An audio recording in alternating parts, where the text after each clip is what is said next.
Hello, let's look at the production for the month of May. Let's start by looking at the bill. So it was a 30-day bill period from May 6th to June 5th. My rate went down to 8.6 cents per kilowatt hour. But even with that, the bill was still $75.25.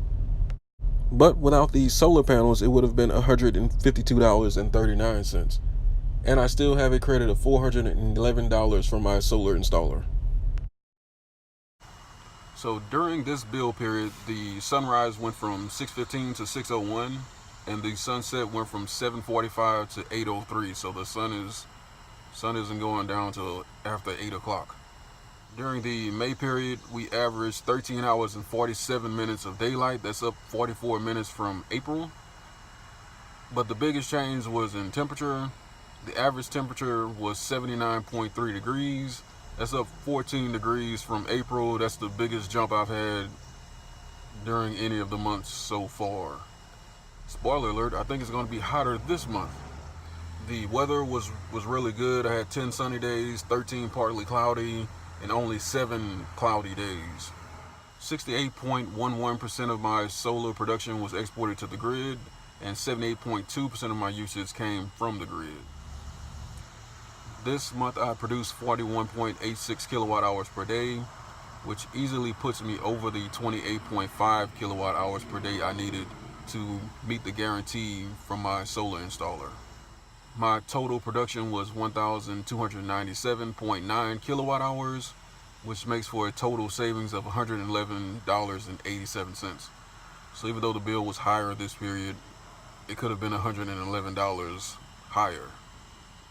If all things were the same and I would have been paying the national average for electricity, I would have saved $155.75.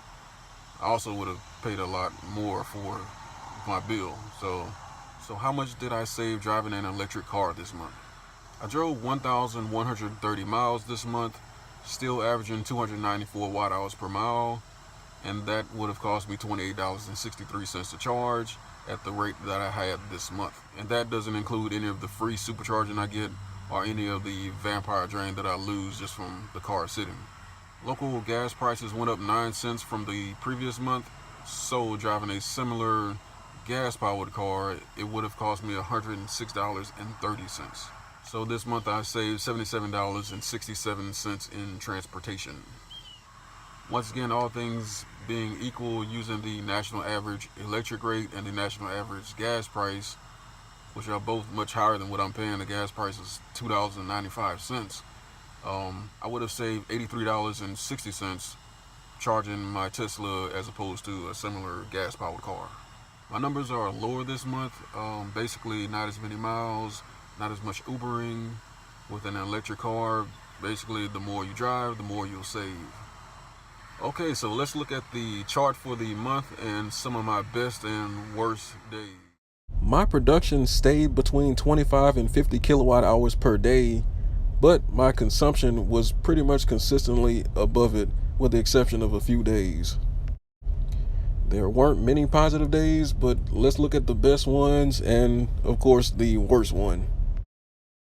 Thursday, May 10th was my best overall day as well as my best production day. I produced 50.3 kilowatt hours and I produced 10 more kilowatt hours than I consumed. Saturday, May 26th was the worst overall day. It was rainy and cloudy, so my production wasn't as high as it was for the rest of the period, but the high consumption was normal. So for 2018, I produced 4,889.53 kilowatt hours. Since I've had the system installed at the end of last year, I produced 6,572.95 kilowatt hours.